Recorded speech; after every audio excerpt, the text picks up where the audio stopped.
Cool, so let's just have a look at the news quickly.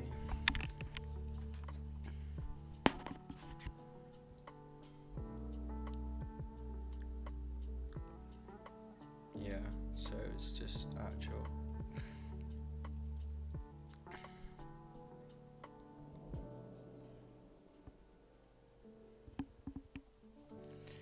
Yeah, I was just waiting for the news to come out because I was in I'm in this buy now.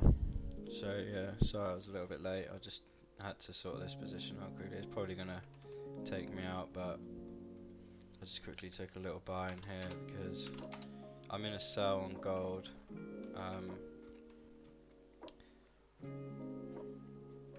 And I was in a buy on EU, which hit my TP this morning for 13 to 1. I partialed heavily, sort of 1 to 5 at these highs here, which I posted in the chat. But yeah, I was looking for a quick short on this. You can see quite high up. You know, we've come into this candle, this area here. Came to the 50%. So my alert went off. Obviously, I knew there was news, so I was just going to see if I could try and get in on EU. Kind of gave an entry, but didn't really give anything like really clean for me. Like this is your type 2 distribution. Obviously you can see you've got like, you know, after we come into the 50%, we take these out, and then, you know, price obviously is in an uptrend here, and then it just starts to sort of change. So that's that kind of change I'm looking for. I would have kind of liked, you know, I'd have liked to have seen like this manipulation here go hard above, come back, and then kind of mitigate. It kind of did. You can quite clearly see here, like you've got this imbalance, and we did go above this internal liquidity here. So yeah, this push up here, push down and then come back and mitigated, and then it sold off. So if you were to, you know, just take that imbalance there, first target on these lows, you'd be pretty good. And let me just see what. Yeah, I'm in a buy on this, so I took here my stop loss there. So it's like a 1 to 4 just to them highs. Hold on, I'm just gonna put my stop loss to break even quickly. One sec. If it takes me out, it takes me out. That's what it is.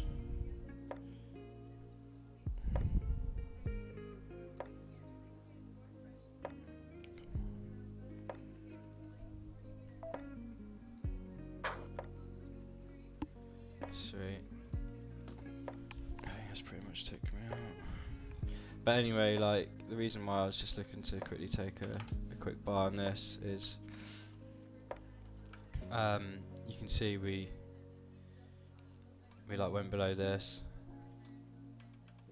This is where I got in for the buy this morning.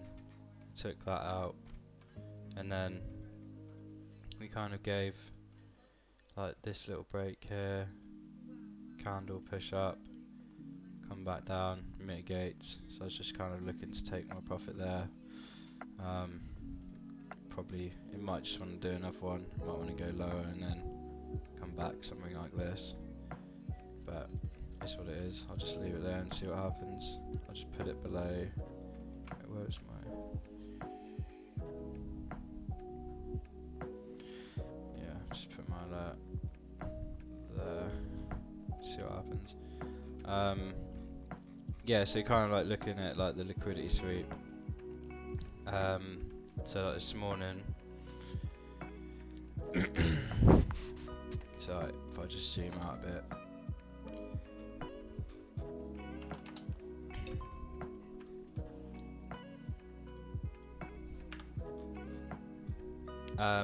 You can see like on the hour, or if I just go on the daily, it's probably easier. So you can see the sweep here. We go below the lows. So anywhere like below this, I'm just gonna look for buys really.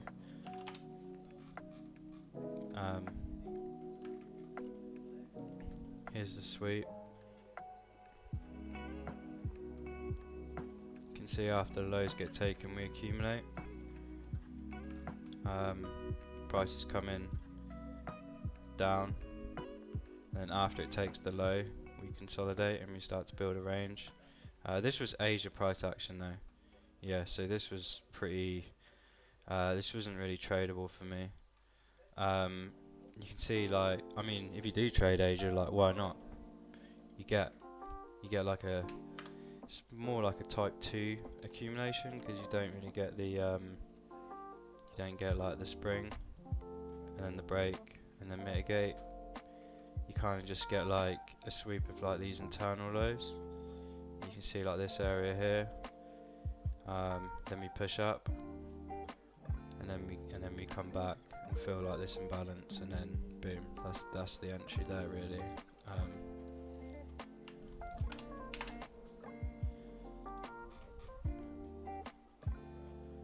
Just easier to see on the 5 minute really. You can see like how the candles, how it comes back in. Imbalance in this candle. You know, sweep of the lows. Price swept the low, like on that one.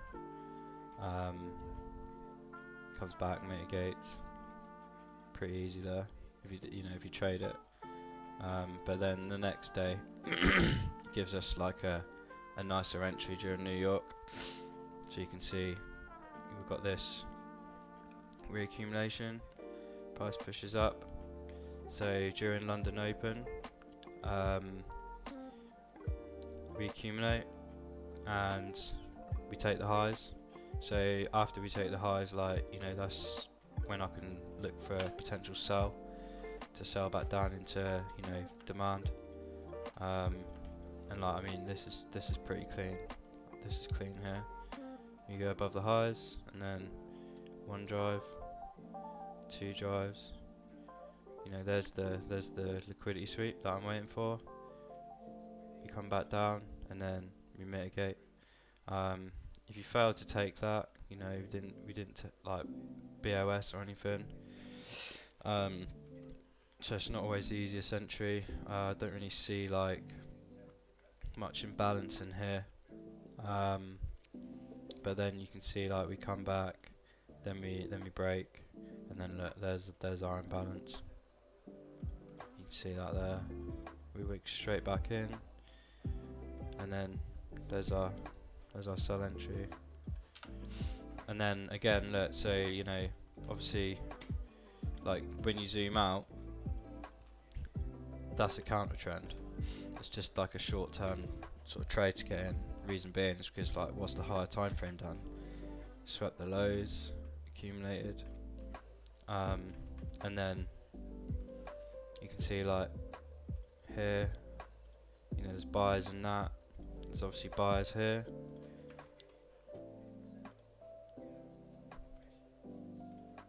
Price obviously distributes here, and then you can see like redistribution. Here's our sell to buy. You can clearly see like what they did there. This was New York Open. So we had nearly 20 pips sell off here, and then we just reverse. And then what do we do? Imbalance. We leave imbalance. So like, there's your entry. Price comes back. Breaks here, then price comes back into the imbalance. Depends where you want to put your stop loss. On a trade like this, the risk to reward it's difficult, but you need to find the imbalance really, or you can use a fib, measure it. The 50% lines up with this imbalance. I mean, if you were to do something like that, the risk to reward's not amazing, is your your first sort of area where you want to kind of take profit, or you know, at least pay yourself or reduce risk, is like at these highs here. So what I've been doing is splitting risk on entries like this. Sometimes price will come all the way back into like the 80, and then you can, entry, stop loss, much better risk to reward. Kind of like this entry here. So after we mitigate the 50%, we get another expansive move up here, and then we come back right into the heart of it, and then accumulate again. But then we failed to take the highs, so you could just partial like here, or if you got in here, partial like this high, pretty much.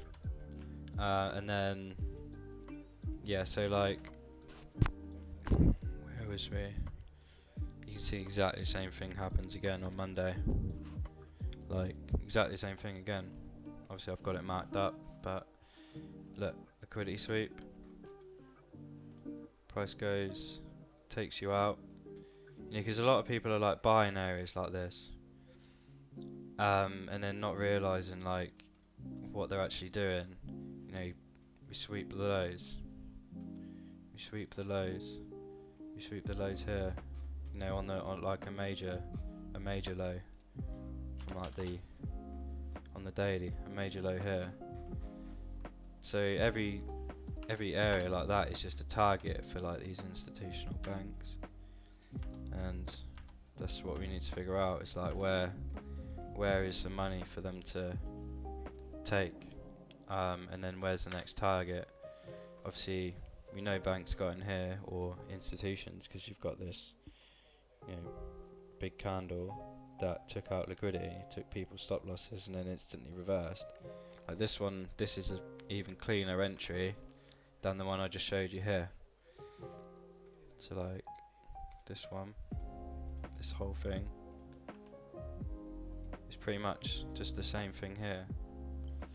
Hopefully you can see what I mean. Same thing on like the reverse. Frankfurt opens, takes out stop losses, and then what does it do? Reverses, takes out the lows, comes back, mitigates. I think I got in a sell here on Monday actually, if I'm honest. I think I've got that journaled. And then down, up, mitigate. So like if you were to look at this, say you've seen the liquidity sweep, because like what are people doing here? People are obviously going to be buying this. Sweep, up, mitigate, leaves in balance, and then you can see it tries to accumulate here, leaves equal lows, sweeps these, and then then you just wait for more evidence of buyers to come into the market. So already we've got a sweep of the lows, then we've got an instant reversal in the opposite direction. So first target is like these highs. If price comes back anywhere in here, I'm going to target wherever it pulled back from, and then second area is like these highs, or like these highs. So Holly, why are you barking like a dog? Sorry, my missus is... Oh, okay. My dog's barking at the reflection in the glass. So I hope you can hear that. Bless her. But anyway, yeah, sorry. So... Oh yeah, shit, it's 5 minutes to FOMC conference, so I'll just be quick. I just wanted to stream that as well. I just wanted to watch it. Just quickly go over this one. You've got, break here, so like anywhere now, like I'll just draw my fib. To like the retracement, or you can like measure the sell, like where you think the manipulation started, like which is quite clearly here. You can see, bearish candles coming down, so they obviously sold. See, if they've sold, when price reverses, they're in drawdown. So what do they need to do? They need to come back, close their orders at break even, and then buy it. That's how they work. So anywhere in here, imbalance, you can have like an entry down the bottom here for like better risk to reward, like something like that. You can have like, you could split your risk into like some of this imbalance and this one, stop loss somewhere here, because sometimes they do just come back to the imbalance and then just go. It's just whatever you're comfortable with. Like if you're just starting out, I'd probably just kind of, there you go, yeah, so just stays in just below that imbalance, which is here. You would have just been safe there for 4 pips, targeting up here 3 to 1, and then you're out. And if you want, higher time frame, if you want to, you can like run up to like this imbalance, take some more partials for like a 10 to 1 there, in this like 15-minute imbalance there. Once price starts to show, if you're in the buys here, then again, like, doesn't mean you have to stop. You've got more imbalance there, so you could have took more entries. I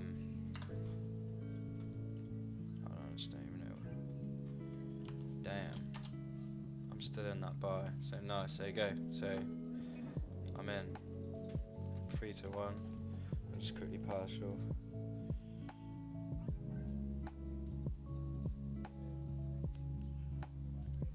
I didn't put 4 risk on it, but I put, there you go, sweet. So I'll probably, you can see like why I took this trade, like news, FMC, we've got 2 minutes till that anyway. I think it's live now, so I don't know if you guys want to, are you looking for divergence on your eyes? Oh, so yeah, pretty much divergence or oversold, or yeah, I'm like, yeah, so look, I mean, am I going to sell down here if my RSI is down here? Like, no, I'm looking for buys. Am I going to buy up here? No, I'm looking for sells. So, and that mainly is on like the 4 hour and the 15 minutes, so you can see, look, RSI completely spent. Am I really going to look for sells here? Like, chances are it's not going to work out. And if I do, then it's going to be like a short-term sell. Like, it's not always 100%. I don't always, it's like this buy I showed you down here. Look at the RSI, divergence, oversold. So sells are just lower probable, and like, we don't know what's going on in the market. We don't know. Well, we can follow higher time frame, but we don't know what trade's going to work out.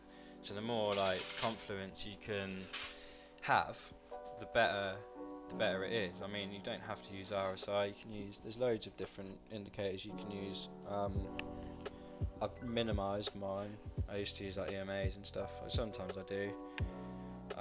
But yeah, divergence is definitely like one of my favourites, and that's one I've stuck with, forever basically. But anyway, I'm probably just gonna leave this. If anyone wants to watch it, obviously feel free. I'm just gonna see what this tosspot has to say. Obviously, I said I'd live stream it for anyone that wants to watch it, if it even works. If anyone has any questions, just give us a message. Just wait for this to load.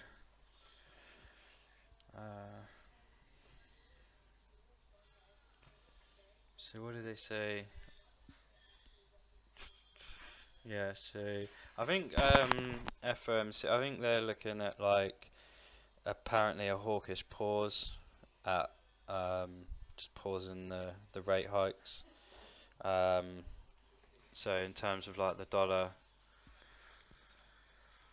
don't really know where they want to go with it.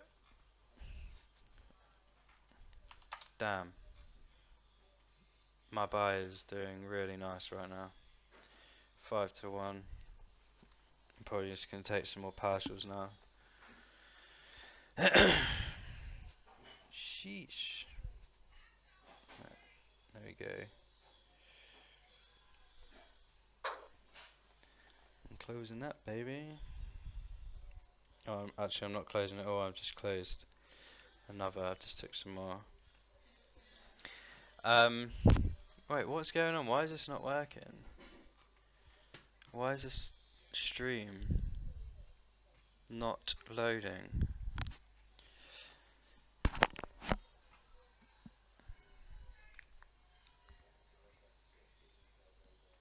Well below levels of a year ago, largely reflecting higher mortgage rates. Higher interest rates also appear to be weighing on business fixed investment. In our Summary of Economic Projections, or SEP, committee participants revised up their assessments of real GDP growth, with the median for this year now at 2.1%. Participants expect growth to cool, with the median projection falling to 1.5% next year. The labor market remains tight, but supply and demand conditions continue to come into better balance. Over the past 3 months, payroll job gains averaged 150,000 jobs per month, a strong pace that is nevertheless well below that seen earlier in the year. The unemployment rate ticked up in August, but remains low at 3.8%. The labor force participation rate has moved up since late last year, particularly for individuals aged 25 to 54 years. Nominal wage growth has shown some signs of easing, and job vacancies have declined so far this year. Although the jobs to workers gap has narrowed, labor demand still exceeds the supply of available workers. FOMC participants expect the rebalancing in the labor market to continue, easing upward pressures on inflation. The median unemployment rate projection in the SEP rises from 3.8% at the end of this year to 4.1% over the next 2 years. Inflation remains well above our longer run goal of 2%. Based on the Consumer Price Index, or CPI, and other data, we estimate that total PCE prices rose 3.4% over the 12 months ending in August, and that, excluding the volatile food and energy categories, core PCE prices rose 3.9%. Inflation has moderated somewhat since the middle of last year, and longer-term inflation expectations appear to remain well anchored, as reflected in a broad range of surveys of households, businesses, and forecasters, as well as measures from financial markets. Nevertheless, the process of getting inflation sustainably down to 2% has a long way to go. The median projection in the SEP for total PCE inflation is 3.3% this year, falls to 2.5% next year, and reaches 2% in 2026. The Fed's monetary policy actions are guided by our mandate to promote maximum employment and stable prices for the American people. My colleagues and I are acutely aware that high inflation imposes significant hardship as it erodes purchasing power, especially for those least able to meet the higher costs of essentials like food, housing, and transportation. We are highly attentive to the risks that high inflation poses to both sides of our mandate, and we are strongly committed to returning inflation to our 2% objective. As I noted earlier, since early last year, we have raised our policy rate by 5.25 percentage points. We see the current stance of monetary policy as restrictive, putting downward pressure on economic activity, hiring, and inflation. In addition, the economy is facing headwinds from tighter credit conditions for households and businesses. In light of how far we have come in tightening policy, the committee decided at today's meeting to maintain the target range for the federal funds rate at 5.25% to 5.5%, and to continue the process of significantly reducing our securities holdings. We are committed to achieving and sustaining a stance of monetary policy that is sufficiently restrictive to bring inflation down to our 2% goal over time. In our SEP, FOMC participants wrote down their individual assessments of an appropriate path for the federal funds rate based on what each participant judges to be the most likely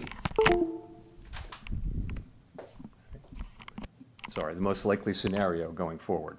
If the economy evolves as projected, the median participant projects that the appropriate level of the federal funds rate will be 5.6% at the end of this year, 5.1% at the end of 2024, and 3.9% at the end of 2025. Compared with our June summary of economic projections, the median projection is unrevised for the end of this year, but has moved up by a half percentage point at the end of the next 2 years. These projections, of course, are not a committee's decision or plan. If the economy does not evolve as projected, the path of policy will adjust as appropriate to foster our maximum employment and price stability goals. We will continue to make our decisions meeting by meeting based on the totality of the incoming data and their implications for the outlook for economic activity and inflation, as well as the balance of risks. Given how far we have come, we are in a position to proceed carefully as we assess the incoming data and the evolving outlook and risks. Real interest rates now are well above mainstream estimates of the neutral policy rate, but we are mindful of the inherent uncertainties in precisely gauging the stance of policy.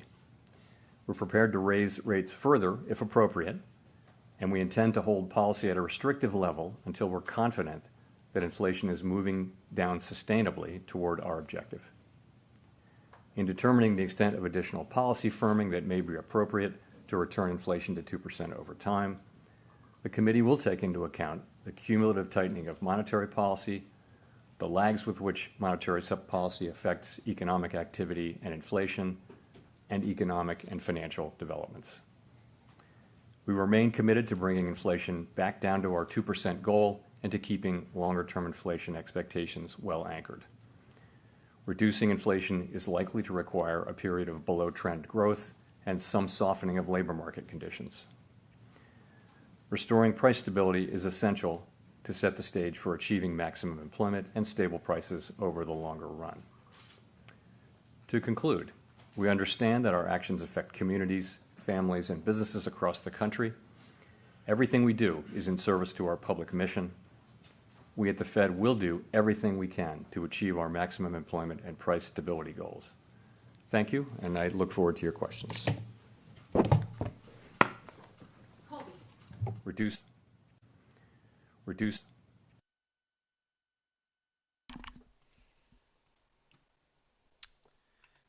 thing. Just reload that one sec. Achieving maximum employment and stable prices over the longer run. To conclude, we understand that our actions affect communities, families, and businesses across the country. Everything we do is in service to our public mission. We at the Fed will do everything we can to achieve our maximum employment and price stability goals. Thank you, and I look forward to your questions.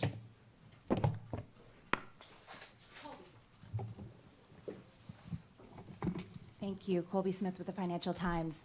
What makes the committee inclined to think that the Fed funds rate at this level is not yet sufficiently restrictive, especially when officials are forecasting a slightly more benign inflation outlook for this year? There's noted uncertainty about policy lags.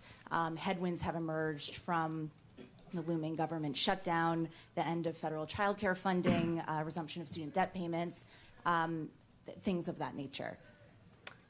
So I guess I would characterize the situation a little bit differently.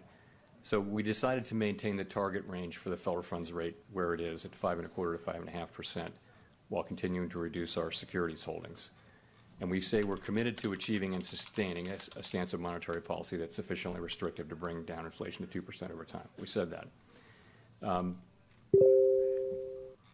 But the fact that we decided to maintain the policy rate at this meeting doesn't mean that we've decided that we have or have not at this time reached that stance of monetary policy that we're seeking.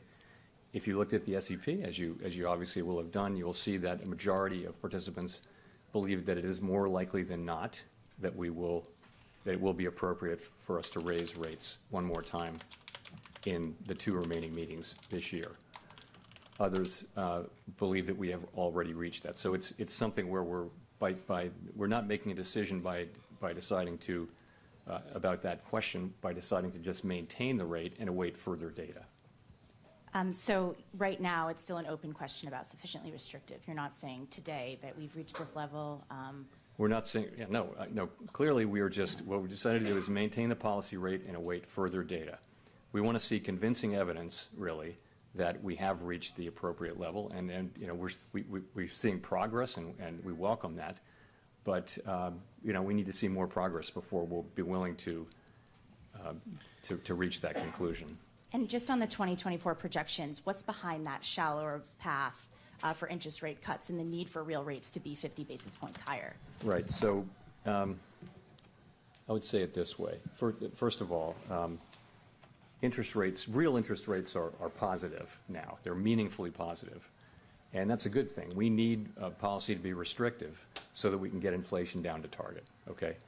And we're going to need that to remain to be the case for some time.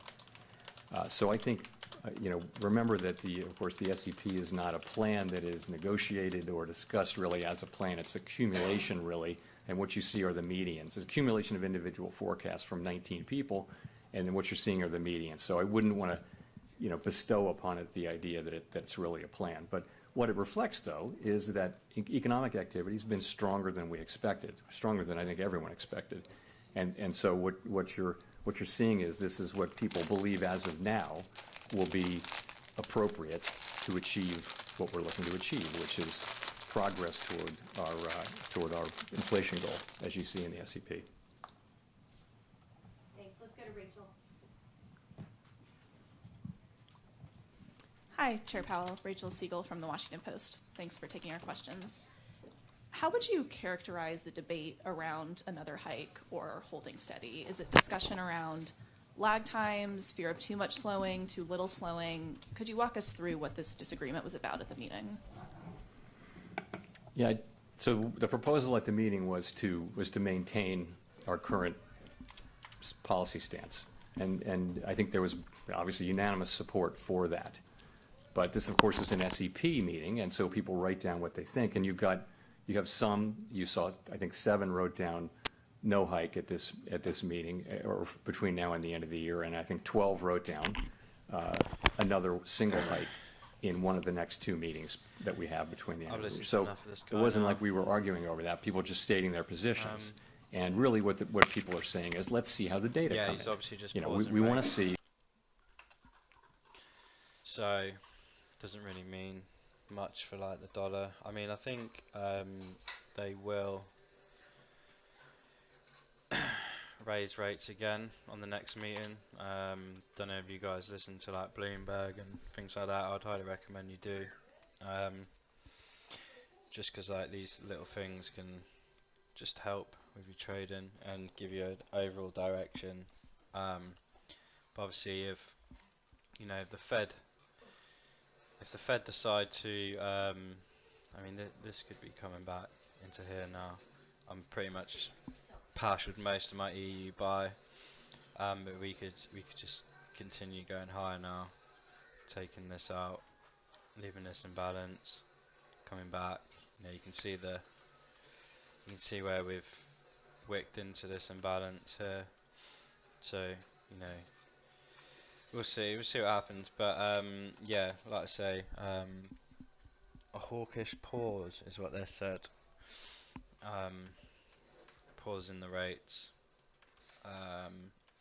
Apparently, yeah. So apparently, what I've been hearing is that they will have another rate increase in November or something like that. So what they're setting up for, I don't know. We'll see. Yeah, just wait for price to develop. We could ultimately see. Because November could bring us. Where's November? Sort of here.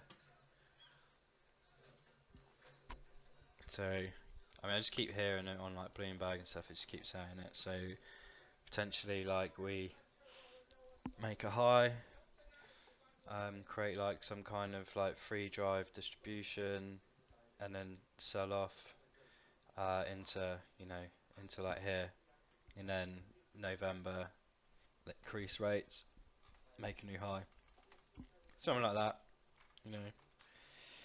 But yeah, we'll just see what happens. Um, I'm done for like trading for today. I've had two really good trades on EU. This is another reason why like I would suggest that you just stick to one pair, because that's all you need. Like I've been trading for about 3-4 years now. I joined TFT like pretty much at the beginning, and then yeah, I've had I've changed to a few different strategies. Um, you know, never really been able to get them to work. Um, like just because of mindset. Like that is really the only reason, is mindset. There's as long as you can follow a set of rules, you can backtest and you can leave emotions out of it, then you stand a pretty good chance. But that's the hardest part of the game. But once you backtest, just keep backtesting these types of things like these. Look for the liquidity. I mean, someone asked me earlier about rules, or like what's my exact strategy. Like, I'm afraid I just don't have like an exact answer to that, to be honest with you. I just don't know. It's just a mixture of loads of like different things that I've learned over the years. Um, like the main one is like liquidity, stop hunting. Um, the second one is imbalance, does price imbalance. The third one, time. So let me just write a few of these out. So what have we got? So supply and demand. I'll just put that one on in there. Where's your demand zones? Where's your supply zones? Obviously, you've got like the new TFT indicator that you can use. I mean, personally, I just don't need it. I just know where my areas are.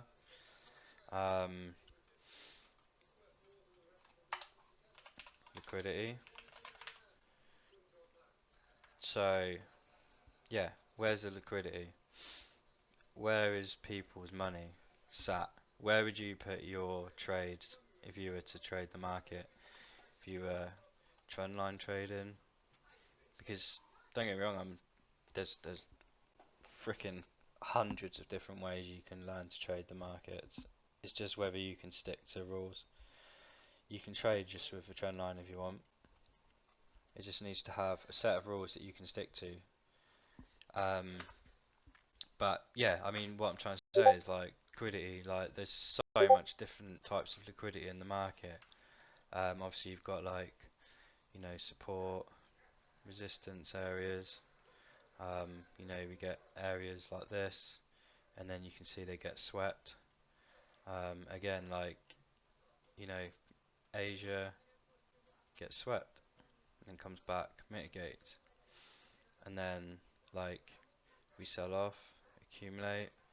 Um, so liquidity, I mean, you've got like market cycle, um, which is quite complicated. I mean, this is yeah. So the market moves in between like supply and demand. So it's basically like your market cycle. Um, where did price like? So if we go on to the daily, like price accumulates, and then it just keeps reaccumulating until it takes the high. And then so this is known as your like your range, and then your markup phase, and then you get like reaccumulation, and then you'll get a distribution. and it's normally like above highs, like here. And then you have your like range, and then you have your markdown phase again, and then you accumulate like here. So that's kind of like your market cycle, like knowing where you are in the market cycle. So like this is a good one.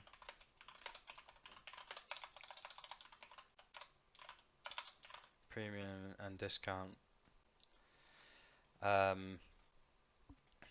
just within a range. So premium discount. You don't want to buy at a premium. Like no one wants to buy at a premium. Everyone wants to buy when it's cheap, and you know you want to sell when it's expensive, when you can get the most money for it. It's exactly the same in trading. You know, the market, the foreign exchange market, is a $7.5 trillion a day market. So the amount of money that's in there, you know, just think about how much money is involved in the market. Like, just everything you do is involved into. So, let me just check that. Yeah, so the sales are. You see how this just mitigates? So we sweep the lows, we accumulate up, and then look, we fill the imbalance, and then look, they've sold at the high of the range. So if you're marking like a trading range, you've got like the high and the low. Where do you want to buy and where do you want to sell? Yeah, you can turn it off, maybe. Yeah, quite clearly. You know, you'd want to sell after like lows get taken. You would want to buy after lows get taken, and then like, you know, this was the high, this was the low, this was the low, this was the high. So like when price comes into the low, look for buys. When price comes into the high, look for sales. But only once you've got your higher time frame buys. You see now you've got your liquidity sweep of these lows, and then look, we mitigate.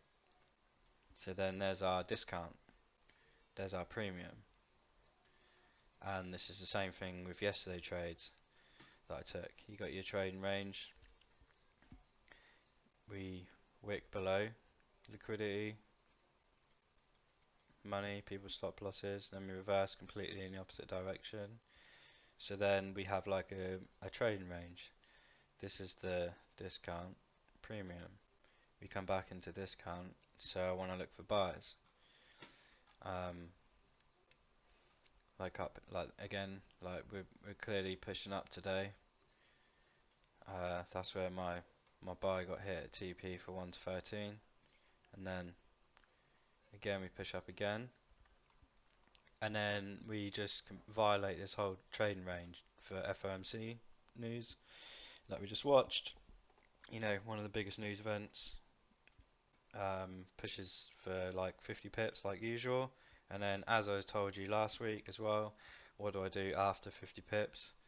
I look for a reversal in the other direction because I can normally catch something, and then here she was. This was the, you know, I'm not going to sell down here. I know that if they can push 50 pips in one direction, all of this inefficient price action normally gets filled during FOMC, and look, it has. It's just been filled.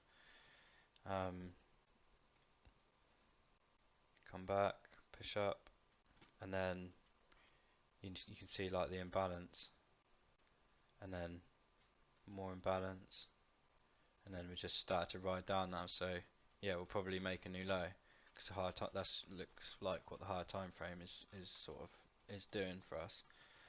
I took a gold sell, and I took profit here. This was at about half. This is just before I got on the call. This one's pretty clean. I said I'd quickly go over it before I go. I'll just quickly answer the question, Terry. What size stop loss do you go for? Whatever it gives me. So like this one was a 6 pip stop loss. This one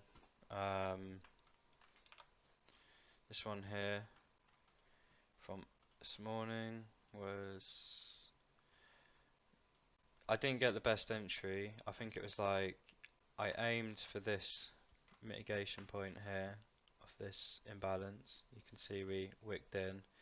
That stop loss would have been 2.6 pips, but I got in around about here, so it was about 5 pips to here, and then it was only up to, yeah, it was up to here. So I think it was a bit less than that because I had like 1 to 13, so it would have been, it's about 3.8 pips I think for that one earlier. So it really varies. Like I would recommend having at least, you know, no less than 5 pips to start off with, and then as you get more confidence, just you can decrease the size for better risk to reward. But I wouldn't worry too much. These setups show every single day. Well, at least most days. Like you don't have to trade every single day. You can, you know, you can just trade once a week if you want. If you don't have time, you can wait for the right times during London.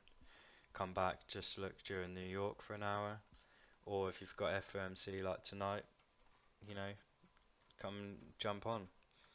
I mean, I'm not a signal provider, I'm not a financial advisor. This is all for entertainment purposes. But you can see like what's going on here. I haven't even gone over US 30 today, which, you know, is pretty clean. Like immediately what stands out is this high that gets swept. Gone a 5 minute.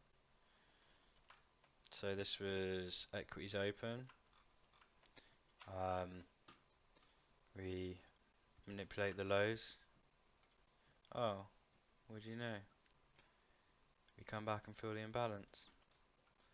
So it's pretty easy. I mean, you can teach this to like a 5-year-old kid. You really can.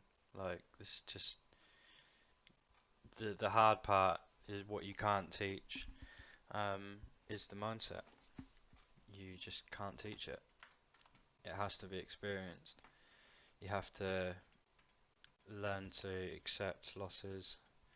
You can see like now we've swept the highs, like, you know, price is starting to reverse. We've got like 5-minute candles that are, you know, so this range here is like probably an hourly candle, so 40 minutes. So it's like a, I don't know, let's just see if, yeah, so you can see like the bearish sort of candle there. There we go, there it is. See, full volume candle.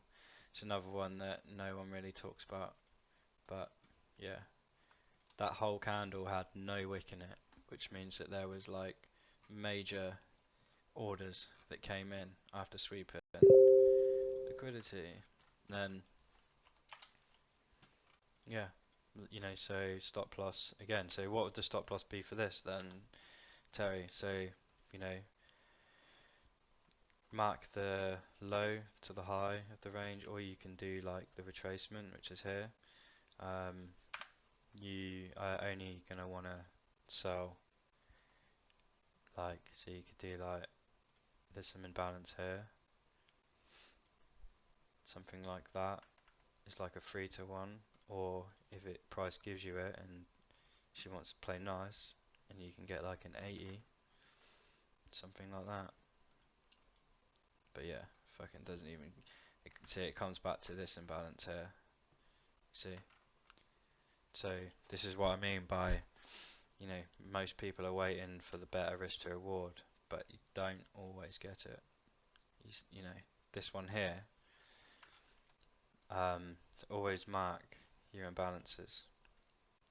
Like this one here, see, price comes to the T, like you can't even write it, like exactly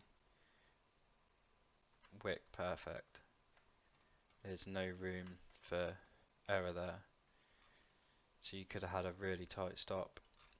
I mean, obviously, you know, it's easy to say it after the fact, but when you see this over and over and over and over again, if I miss this trade, that I just don't give a shit anymore. Like, I'm not running after it.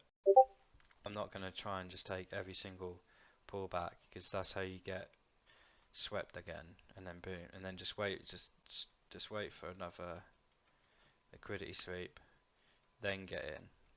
Don't be the stop loss, because that's how the market moves. I mean, it's like a language. But you know, if you're like a trendline trader, you see, there's loads of opportunities to buy the trend, buy the trend. You know, there's money just to be made there, but then you see that eventually, oh, stop loss gets hit, and then they just carry on their merry way until they take the target. Same on the reverse here. Like, this is just so clean. You got all this liquidity being built up, and then look, head and shoulders pattern.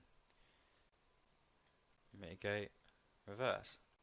After what? Taking liquidity. Same on the reverse. Look, liquidity. Oh wait, we take all of the stop losses, then we come back and we mitigate. So you just wait for them. I think that's enough tonight, guys. Yeah, I've answered it. A few of you messaged me and like have asked how I trade. I don't want to give like too much away, because obviously I have worked on this for years, and I've finally found a strategy that is profitable, and well, I say strategy, like an edge. It's gonna be subjective to everyone. Like, we could both trade the same way. Like, I have a trading partner and we both trade pretty similar, but you'll never see one of us like one of us is either right or wrong. We're always sort of, I wouldn't say bickering, but you know, we don't agree with each other a lot. So that's there is no right or wrong answer, and don't let people tell you that you're wrong. Just learn, as long as you're because the way I'm trading here might be completely, like, someone else might just completely disagree with it, but that's fine. Like, you know, it's like drawing. There's a million different ways to draw a picture. Like, you know, we could all get told to draw something, and we'd all come back with a different picture. It's the same with this. Um, just well, you gotta set, you gotta figure out your rules. Um, find a strategy that works. I mean, like Matt Lakin's strategy, for example. Like, you know, he only goes for a low risk reward, but the guy is absolutely smashing it. Like, absolutely smashing it. Like, um, that's where you have to take your ego out of trading. Um, you just have to follow a boring, monotonous process. But I mean, I wouldn't say it's boring, but I would just say, like, there's no room for emotions. Um, you have to enjoy the process and not think about the money, because the money is the outcome of the process, like, of doing this. And as soon as you start thinking of the money, that's when you're going to blow accounts. Um, you know, I've blown quite a few accounts. I'd be stupid to sit and say I hadn't. Um, but you have to take these trades, like what Mark Douglas says. You know, take every single trade that meets your confirmations and execute it flawlessly without hesitation, fear, um, whether, you know, wondering whether you're right or wrong. You just have to execute it without any mistake whatsoever, and because you don't know which one's going to win or lose, you just know that over, say, like 50 trades, that you're going to come out like one side better than the other. You just need to be on the right side of that. So, anyways, I've recorded the session. I know there's a few people that said, "Can I record it?" So you can jump on. So yeah, I'll stop there now, guys. Stop recording.